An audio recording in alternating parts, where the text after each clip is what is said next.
After months of work by our intelligence teammates to find Maduro and understand how he moved, where he lived, where he traveled, what he ate, what he wore, what were his pets, in early December, our force was set pending a series of aligned events. Key was choosing the right day to minimize the potential for civilian harm and maximize the element of surprise and minimize the harm to the indicted personnel so, as the President said, they could be brought to justice. Over the course of the night, aircraft began launching from 20 different bases on land and sea across the Western Hemisphere.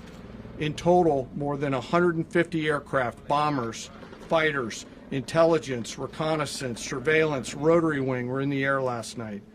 Thousands and thousands of hours of experience were airborne. Our youngest crew member was 20, and our oldest crew member was 49, and there's simply no match for American military might.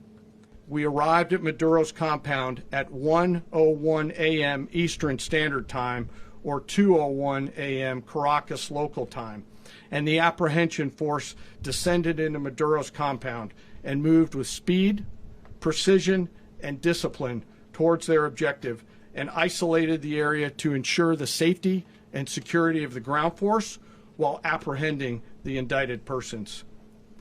On arrival into the target area, the helicopters came under fire, and they replied with that fire with overwhelming force in self-defense.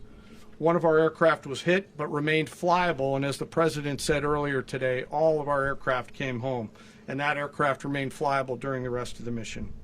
Maduro and his wife, both indicted, gave up and were taken into custody by the Department of Justice, assisted by our incredible U.S. military with professionalism and precision, with no loss of U.S. life.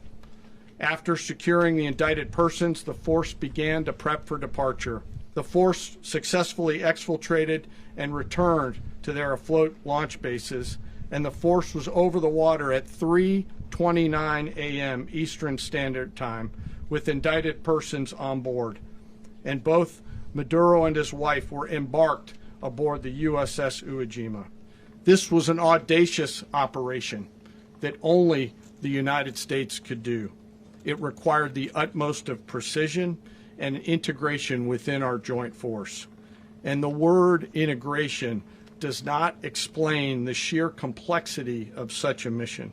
An extraction so precise it involved more than 150 aircraft launching across the Western Hemisphere in close coordination, all coming together in time and place to layer effects for a single purpose: to get an interdiction force into downtown Caracas while maintaining the element of tactical surprise.